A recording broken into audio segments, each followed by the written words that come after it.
ನಾಳೆ ಸೆಪ್ಟೆಂಬರ್ 28 ಶನಿವಾರ ಪಿತೃಪಕ್ಷದಲ್ಲಿ ಬರುವ ಏಕಾದಶಿಯನ್ನು ಆಚರಿಸಲಾಗುತ್ತಿದ್ದು, ಈ ಏಕಾದಶಿಗೆ ಇಂದಿರಾ ಏಕಾದಶಿ ಎಂದು ಕರೆಯಲಾಗುತ್ತದೆ.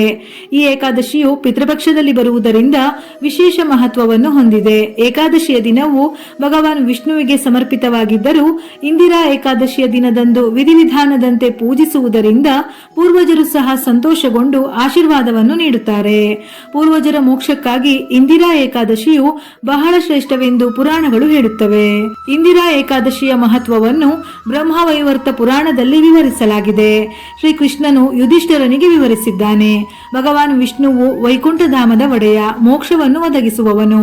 ಈ ಸಮಯದಲ್ಲಿ ವಿಶೇಷವಾಗಿ ಏಕಾದಶಿಯ ದಿನ ಉಪವಾಸವಿದ್ದು ವಿಷ್ಣುವನ್ನು ಪೂಜಿಸಿದರೆ ಏಕಾದಶಿ ಆಚರಿಸಿದವರು ಮರಣದ ನಂತರ ವೈಕುಂಠಧಾಮದಲ್ಲಿ ಸ್ಥಾನವನ್ನು ಪಡೆಯುತ್ತಾರೆ ಹಾಗೂ ಪಿತೃದೋಷದಿಂದ ಮುಕ್ತಿ ಸಿಗುತ್ತದೆ. ಅಲ್ಲದೆ ತಪಸ್ಸು, ಕನ್ಯಾದಾನ ಮತ್ತು ಇತರ ಪುಣ್ಯಗಳ ಸಮಾನ ಫಲಿತಾಂಶಗಳನ್ನು ಪಡೆಯುತ್ತಾರೆ ಹಾಗೂ ಆ ವ್ಯಕ್ತಿಯ 7ನೇ ತಲೆಮಾರಿನವರೆಗಿನ ಪೂರ್ವಜರ ಆತ್ಮಕ್ಕೆ ಶಾಂತಿ ದೊರೆತು ಮೋಕ್ಷವನ್ನು ಪಡೆಯುತ್ತಾರೆ.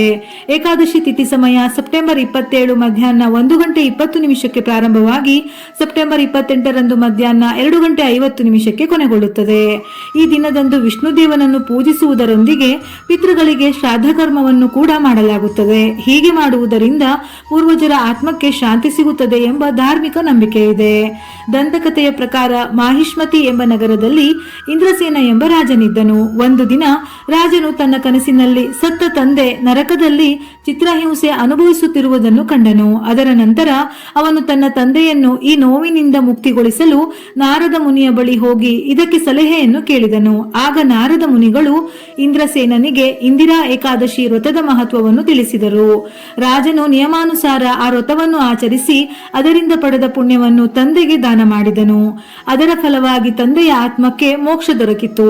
ಏಕಾದಶಿ ಆಚರಿಸಿದ ಫಲವಾಗಿ ರಾಜನು ಮರಣದ ನಂತರ ಮೋಕ್ಷವನ್ನು ಪಡೆಯುತ್ತಾನೆ. ಇದೇ ಇಂದಿರಾ ಏಕಾದಶಿಯ ವ್ರತದ ಕತೆ.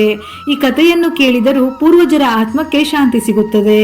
ಇಂದಿರಾ ಏಕಾದಶಿಯ ದಿನದಂದು ಭಗವಾನ್ ವಿಷ್ಣುವನ್ನು ಪೂಜಿಸುವಾಗ ಎಳ್ಳಿನ ಎಣ್ಣೆಯ ದೀಪವನ್ನು ಬೆಳಗಿ. ಇಂದಿರಾ ಏಕಾದಶಿಯ ದಿನದಂದು ಪಿತೃಸೂಕ್ತವನ್ನು ಪಠಿಸುವುದು ಮಂಗಳಕರ. ಇದು ಪೂರ್ವಜರ ಕೋಪವನ್ನು ಶಾಂತಗೊಳಿಸುತ್ತದೆ. ಇದರಿಂದ ಅವರ ಆಶೀರ್ವಾದ ಪ್ರಾಪ್ತಿಯಾಗುತ್ತದೆ.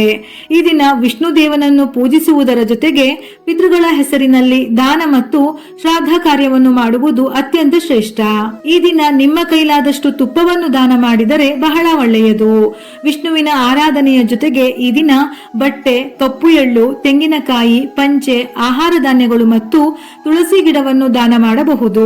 ಈ ಮಂಗಳಕರ ಕಾರ್ಯದಿಂದ ನಿಮ್ಮ ಮುಂದಿನ ಜೀವನ ಸುಖ ಸಮೃದ್ಧಿಯಿಂದ ಕೂಡಿರುತ್ತದೆ. ಈ ದಿನ ಪೂರ್ವಜರನ್ನು ನೆನೆದು ಬಾರ್ಲಿ ದಾನ ಮಾಡುವುದು ಮಂಗಳಕರವೆಂದು ಹೇಳುತ್ತಾರೆ. ಬಾರ್ಲಿಯನ್ನು ಅತ್ಯಂತ ಪವಿತ್ರ ಮತ್ತು ಪ್ರಮುಖವೆಂದು ಹೇಳುತ್ತಾರೆ. ಇದನ್ನು ಚಿನ್ನಕ್ಕೆ ಸಮಾನವೆಂದು ಹೋಲಿಸುತ್ತಾರೆ. ಹಾಗಾಗಿ ಬಾರ್ಲಿಯನ್ನು ದಾನ ಮಾಡಿದರೆ ಬಂಗಾರ ದಾನ ಮಾಡಿದಷ್ಟೇ ಫಲವು ಪ್ರಾಪ್ತಿಯಾಗುತ್ತದೆ. ನಾಳೆ ಮಧ್ಯಾಹ್ನ 12 ಸಮಯದಲ್ಲಿ ಪಿತೃಗಳಿಗೆ ಧೂಪವನ್ನು ಹಿಡಿದು ಅವರನ್ನು ಧ್ಯಾನಿಸಿ. ಈ ದಿನ ಪೂರ್ವಿಕರಿಗಾಗಿ ಸಂಕ್ಷಿಪ್ತ ಗರುಡ ಪುರಾಣವನ್ನು ಪಠಿಸಬೇಕು. ಗರುಡ ಪುರಾಣವನ್ನು ಪಠಿಸುವುದರಿಂದ ಪೂರ್ವಜರಿಗೆ ಶಾಂತಿ ಸಿಗುತ್ತದೆ. ನಂತರ ಅನ್ನ, ಹಣ, ವಸ್ತ್ರಗಳನ್ನು ನಿರ್ಗತಿಕರಿಗೆ ದಾನ ಮಾಡಬೇಕು. ಇದರ ಫಲವಾಗಿ ವ್ಯಕ್ತಿಯು ಭೌತಿಕ ಸುಖವನ್ನು ಪಡೆಯುತ್ತಾನೆ. ಏಕಾದಶಿಯಂದು ಶ್ರಾದ್ದ ಆಚರಣೆಯನ್ನು ಮಾಡಿ ಬ್ರಾಹ್ಮಣರಿಗೆ ಅನ್ನವನ್ನು ಅರ್ಪಿಸಿ. ಇದರ ನಂತರ ಹಸು, ಕಾಗೆ ಮತ್ತು ನಾಯಿಗಳಿಗೂ ಆಹಾರವನ್ನು ನೀಡಿ. ಈ ದಿನ ಸಂಜೆ ತುಳಸಿಗೆ ತುಪ್ಪದ ದೀಪವನ್ನು ಬೆಳಗಿ. ಇಂದಿರಾ ಏಕಾದಶಿ ಆಚರಣೆ ಮಾಡುವುದರಿಂದ ಪಿತೃರಿಗೆ ಮೋಕ್ಷ ಸಿಗುವುದು ಮಾತ್ರವಲ್ಲ, ಈ ವ್ರತ ಮಾಡಿದವರಿಗೂ ಒಳಿತು ಉಂಟಾಗುವುದು. ಮೋಕ್ಷ ಪ್ರಾಪ್ತಿ ಹಾಗೂ ಪುಣ್ಯ ಪ್ರಾಪ್ತಿಯಿಂದಾಗಿ ಜೀವನದಲ್ಲಿ ಸುಖ, ಸಮೃದ್ಧಿ, ಧನ ಪ್ರಾಪ್ತಿಯಾಗುವುದು. ವಿಡಿಯೋ ಇಷ್ಟ ಆಗಿದ್ದಲ್ಲಿ ಮರೆಯದೆ ಲೈಕ್ ಮಾಡಿ. ಹೆಚ್ಚಿನ ಮಾಹಿತಿಗಳಿಗಾಗಿ ನಮ್ಮ ಫೇಸ್ಬುಕ್ ಪೇಜ್ ಅನ್ನು ಫಾಲೋ ಮಾಡಿ. ಇದೇ ರೀತಿಯ ಮನಮುಟ್ಟುವ ಉಪಯುಕ್ತ ಮಾಹಿತಿಗಳಿಗಾಗಿ ಮತ್ತೆ ಭೇಟಿಯಾಗೋಣ.